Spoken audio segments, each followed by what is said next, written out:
안녕하세요. 나란말씀 국어학원 김도기 원장입니다. 반갑습니다. 오늘은 이제 제가 여러분들께 독서, 비문학 영역, 독해력을 키우는 그런 꿀팁을 좀 전해드리려고 합니다. 요즘에 수능의 어떤 추세가 이 문학보다는 독서, 과거의 비문학 영역이죠. 이 비문학 영역이 좀 어려운 어떤 지문들이 출제가 돼서 하나의 승부처가 되고 있는데요. 그렇다 보니까 이제 수험생들이나 고등학교 학생들이 이 독서 영역의 독해력을 키우는 데 있어서 고민도 많고 방법을 찾고자 하는 학생들이 좀 많은 것 같아가지고요. 그런 분들을 위해서 이 자리를 좀 마련해 봤습니다.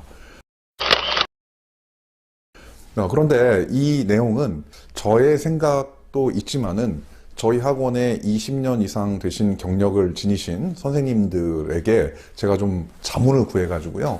그분들이 좀 알고 있는 비법을 제가 참고해서 이렇게 말씀을 좀 드리는 거니까요. 여러분들에게 많은 도움이 되지 않을까 싶습니다. 자, 그러면 자, 이 독해력을 키우는, 독서 영역의 독해력을 키우는 첫 번째 방법은 바로 독서에 있습니다. 책을 많이 읽는 거죠. 그런데 여러분들 현실적으로 우리 중학교나 초등학교 학생들은 그것이 가능할 수 있지만 수능을 대비하는 수험생이나 고등학생 분들은 이 책을 읽을 수 있는 물리적인 시간이 나오지 않죠. 뭐 학교에 새벽같이 갔다가 또 학교 수업 듣고 학원 수업 듣고 그리고 그것이 끝나면 학교 숙제다 학원 숙제다 이렇게 숙제를 하다 보면 새벽 늦게까지 공부를 해야 되는 상황이 발생이 되고 그러다 보니까 일주일에 뭐 1시간이라도 책을 여유 있게 읽을 수 있는 그런 물리적인 어떤 시간이 좀 잘 나오지 않습니다. 그래서 바로 제가 다른 어떤 비법들 소개를 좀 해드리려고 하는 겁니다. 자, 그러면 책 읽기가 가장 독해력을 키우는 첫 번째 방법이지만 그것은 좀 현실적으로 좀 힘드니까 두 번째 이제 방법부터 말씀을 좀 드리도록 하겠습니다. 두 번째 방법은 바로 비문학 지문을 통해서 여러분들이 독해력을 키우는 겁니다. 이 비문학 지문 중에서도 여러분들이 많은 어떤 모든 지문들을 이렇게 보는 것이 아니고요.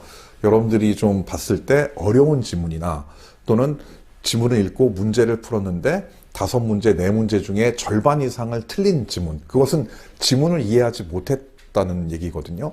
그 지문을 아주 꼼꼼히 하나하나, 문장 하나하나 이해하는 겁니다. 그것이 바로 두 번째 방법입니다. 그 방법을 좀 더 구체적으로 말씀드리면 한 문장 한 문장을 온전하게 이해하고 다음 문장으로 가고요. 또 그 문장을 다음 문장을 완전하게 이해한 다음에 다음 문장으로 가서 그 문장들이 구성되어 있는 단락을 전체적으로 내가 이해한 다음에 그 다음 단락으로 간다. 이런 방법을 통해서 전체 글의 내용을 완벽하게 이해하는 그런 훈련을 하시면 되겠습니다. 그런데 어떤 친구들을 보면 이렇게 그 지문 자체를 꼼꼼하게 읽지 않고 그냥 쑥 읽은 다음에 문제만 풀고 답 맞추고 오답 정리하고 끝내는 뭐 그런 어떤 친구들이 있다거나 또는 이런 독해력을 키우기 위해서 어려운 어떤 문제집을 구입해 가지고 그것만 좀 많이 풀려고 하는 그런 어떤 경우가 있는데요.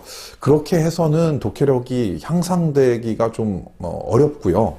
제가 말씀드린 대로 완전한 어떤 이해를 통해서 비문학 지문을 활용하시는 방법, 그것이 독해력을 키우는 방법이다라는 말씀을 드리고 싶습니다.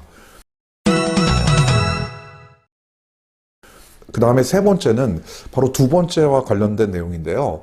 그 지문을 이해하고 이렇게 내용을 이해하면서 요약을 하거나 메모를 하는 그런 습관을 좀 가지셨으면 합니다. 요약을 한다는 것은 그 내용을 이해하지 못하면 요약을 하지 못하는 거거든요.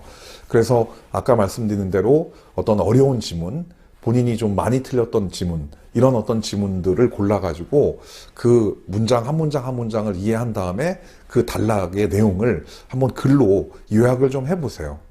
그래서 뭐 20분이 걸릴 수도 있고 30분이 걸릴 수도 있는데 그런 것들을 이제 자주 하다 보면요. 이것을 문장으로 요약하지 않고 간단하게 메모의 형태로 내용을 축소해서 도식화할 수 있거든요. 여러분도 비문학을 가르치시는 어떤 선생님들의 수업을 듣다 보면 선생님들이 어떤 비문학 지문을 구조화한다든가 아니면 그 내용을 간략히 메모하는 그런 어떤 모습을 보여주지 않습니까?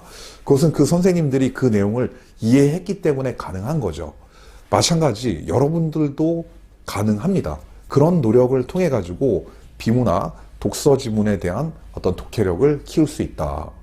많은 지문을 그냥 빨리빨리 풀고 그런 어떤 분량을 내가 하루에 3개씩, 5개씩 그걸 일주일 동안 했다라는 어떤 그런 것은 심리적인 만족감으로 끝날 수 있지만 또 어려운 어떤 문제집을 구입해가지고 어려운 문제집을 막 어렵게 풀고 또 오답 정리하고 끝낸다. 이걸로 통해서도 좀 오랜 시간 이런 독해력을 키우는 데 있어서 시간이 오래 걸리지만 제가 말씀드린 대로 이런 어떤 방법, 문장을 이해하고 그 다음에 요약하면서 이렇게 정리하는, 메모하는 습관을 갖는다면 바로 독해력을 향상시킬 수 있을 겁니다.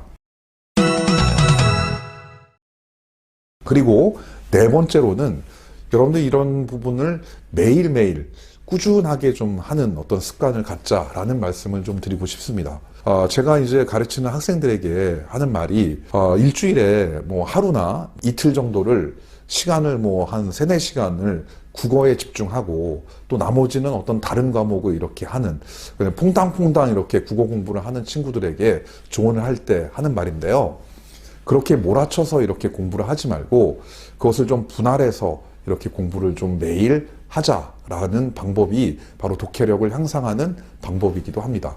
더 구체적으로 말씀드리면 여러분들이 그 하루에 몰아쳐가지고 일주일에 7개의 지문을 하루 날을 잡아서 이렇게 푸는 것보다 일주일에 7일 동안 하루에 한 지문씩 7개의 지문을 하나하나씩 푸는 것이 도움이 된다라는 말씀을 좀 드리고 싶습니다. 왜냐하면 여러분들 그 하루에 이렇게 비문학 지문을 이렇게 하면 그러면 시간이 지나면서 다른 과목 공부를 하다가 보면 그 공부했던 어떤 방식 이런 것들을 잊어버리거든요.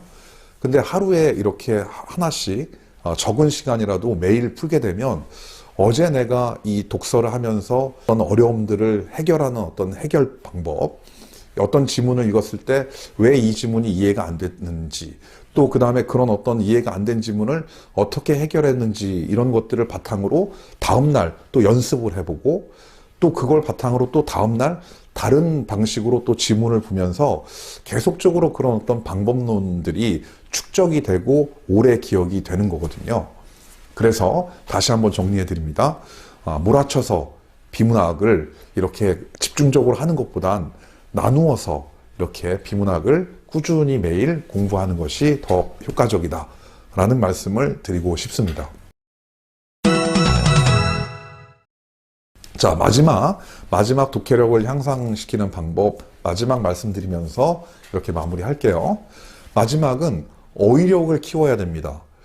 은근히 이 독해력의 어휘력이 기초가 되어 있다는 것을 간과하는 어떤 친구들이 있어요.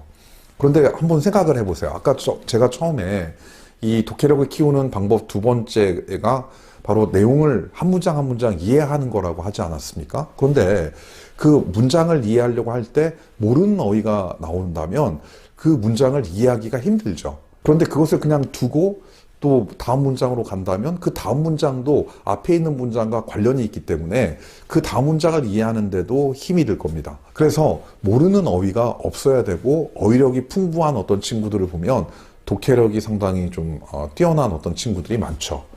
그것이 사실은 독서를 통해서 키워지는데요. 뭐 그 얘기는 아까 얘기했으니까 생략하고요. 그러면 이제 우리가 어떻게 어휘력을 키울 것이냐? 뭐 따로 여러분들이 어휘집을 사다가 공부하는 것도 나쁘지 않은데요. 아까 비문학 공부와 관련지어서 제가 말씀을 드리자면 여러분들이 지문을 읽을 때 모르는 어휘가 나왔다. 그러면 꼭 그것을 정리해서 알려고 하시고요. 그리고 문제나 보기 또는 선택지 5개 중에 모르는 어휘가 나왔으면 또 그것을 정리할 수 있도록 하셨으면 좋겠습니다. 근데 이 어휘 공부가 은근히 좀 시간이 오래 걸리는데 그런데 좀 장점이 있어요. 우리 국어의 어휘력 공부에 있어서는 영어와 달리 영어나 다른 외국어 같은 경우는 좀 쓰면서 외운다든가 아니면 소리를 내면서 외운다든가 그리고 매일 반복해서 이렇게 외우는 어떤 에너지를 많이 좀 투여해야 되는 게 있는데 우리 국어 같은 경우는 그 모르는 어휘를 찾은 다음에 그것을 정리하고 그 정리된 어휘를 내가 실제적으로 글을 쓸 때 한번 써본다든가 아니면 대화를 하면서 그 어휘를 사용해 본다든가 아니면 생각을 하면서 그 어휘를 바탕으로 생각을 이렇게 전개해 보면 그 어휘가 자있게 되어 있습니다. 그러니까 즉 외우는 시간이 상당히 외국어에 비해서 덜 들어가고 에너지를 그렇게 많이 쏟지 않아도 된다라는 장점이 있다라는 거. 근데 우리가 학생들이 보면 좀 귀찮아서 안 하는 경우가 좀 있죠. 그런데 제가 말씀드리는 그런 어떤 방법을 통해서 자기의 어휘력을 좀 극복하면 글이 이렇게 보일 겁니다. 글이 보여야 문장이 어휘력을 통해서 모르는 문장이 없어야 그 문장의 내용을 이해할 수 있고 그 문장의 내용을 이해할 수 있어야 단락의 내용을 이해할 수 있고 단락의 내용을 이해할 수 있어야 바로 전체 글의 주제를 파악할 수 있고 그렇게 됐을 때 문제는 수월하게 풀리게 되어 있습니다. 자, 이렇게 해서 제가 이제 여러분들께 알려드리고자 하는 노하우를 좀 다 전수를 좀 해드렸는데요. 어떻게 좀 도움이 되셨는지 모르겠네요. 하지만 단지 제가 말씀드린 것을 듣고 이해하고 그렇게 하면 되겠다라는 걸로 끝내지 마시고요. 실제 여러분들이 한번 적용해 보세요. 그러면 몰라보게 독해력이 향상되어 있을 것입니다. 자, 그러면 여러분들 그렇게 해주시리라고 믿고 오늘의 제 강의는 마무리하도록 하겠습니다. 자, 끝까지 들어주셔서 고맙습니다.